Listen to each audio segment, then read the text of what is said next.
Welcome to NFL Week 6 of 5 Picks in 5 minutes. I'm Maria Marino, the rookie, joined by the vet, Chris Raybon. And Raybon, I can already tell you got a huge smile on your face today because we're coming off a pretty sweet week. You were perfect again. I managed to hang with both of my picks, so we got a sweep last week, 5-0, 9-1 over the last 2 weeks. So riding high right now, hoping we can keep it going. Yeah, I love it. I told you we'd get there. And I think since you've been doing so good, maybe you should give the 3 picks and I'll just give the 2. Nope. All right. Not there yet. But I check. We'll see if I can keep it consistent, okay? But before we get started, just a reminder, you can track all your picks on the award-winning Action Network app. The NFL season also just the perfect time to sign up for an Action Pro subscription where you can get exclusive player prop picks from Sean Kerner, for example, expert articles, and a whole lot more with Action Pro. Okay, Raymond, it's going to be a tough act to follow, but we're going to try. So go ahead. Give me your first pick. Going with the Patriots +7. I like Drake May. He gives them upside behind that bad O-line. Houston hasn't won by more than 6 points all season long. And this is the #1 game in our luck rankings. Houston is the luckiest team in the NFL. New England, 26th. Spots like that have hit at a 64% clip against the spread. So I'm taking the Patriots as a 7-point home dog. You know, I have to say this game jumped off the page for me as well, mainly because it's a big dog.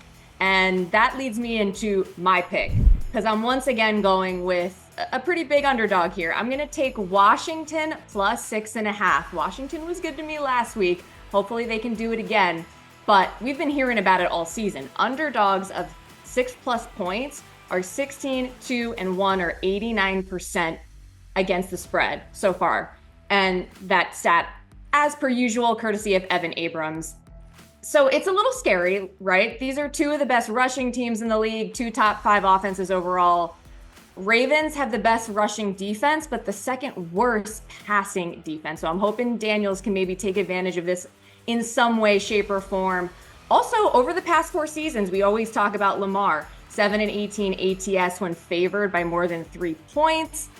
Plus, Baltimore coming off the overtime win. Home teams in similar spots are 42% ATS in the last decade. So I'm going with it. Yeah, the Ravens really can't win by margin. They're either going to get up big and allow a huge comeback, or they're going to go down big and have to, pull off a huge comeback just to win by 3. So I like that one as well. For my next one, let's go with the New Orleans Saints +3.5, sticking with the rookie quarterbacks here. I like Spencer Rattler and what he brings to this offense. I think he gives them a little bit more mobility than Derek Carr, probably some better ball distribution too. And New Orleans is still a top 5 team in overall DVOA. Their defense is really good. I think it's going to give Baker Mayfield some issues. So I'm going with New Orleans +3.5 here. Mayfield just 15-27 against the spread as a favorite. So this is not an easy spot against the Saints at home. Yeah, and I think this is about the number more than anything else. But on to my next pick. I'm going with the favorite this time. Detroit -3. So all the ATS trends, you can look them up, follow Evan Abrams, but point to Detroit and specifically Jared Goff, indoors, on extended rest, on the road, as a road favorite. And then you look at Dak Prescott, 2-8 ATS as a dog in his last 10 starts, and he has a losing ATS record against teams above 500. And more than that, I just keep thinking about that December game last year. Detroit should have won in Dallas. They lost by a point, and you got Dan Campbell over there fuming, and he's had extra time to prepare for this one. So even though it's more of the public side, I got to roll with Detroit. Yeah, to be honest, my numbers don't get here. Like I show value on Dallas, but I never bet against the Detroit Lions off principle because they do nothing but cover.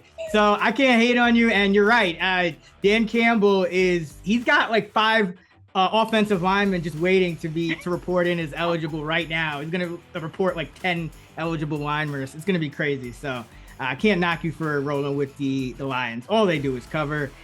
I'm gonna close it out with the Denver Broncos. So another ugly home dog here, but this line with Denver +3 is essentially saying on a neutral field, the Chargers are about 5 points better than the Broncos. I don't think that's the case. Both of these teams, good defenses, shaky on offense. Don't know how healthy Justin Herbert is, even coming off the bye. Same thing with some of his tackles. Bosa still hasn't practiced. So I still think this Denver team is being underrated by the market. They're already over halfway toward their preseason win total. And Sean Payton, 60% against the spread as a dog in his career, including 3-1 this season. So taking the Broncos +3. For sure, they're underrated. Sean Payton has been good. You know, the Chargers, I just worry about Herbert still. So I fully support that as we hope for yet another winning week. That's all for this time. Make sure to subscribe to our YouTube channel so you never miss an episode. Also, comment below with your favorite bets for the week. Raybon, let's do it. Good luck.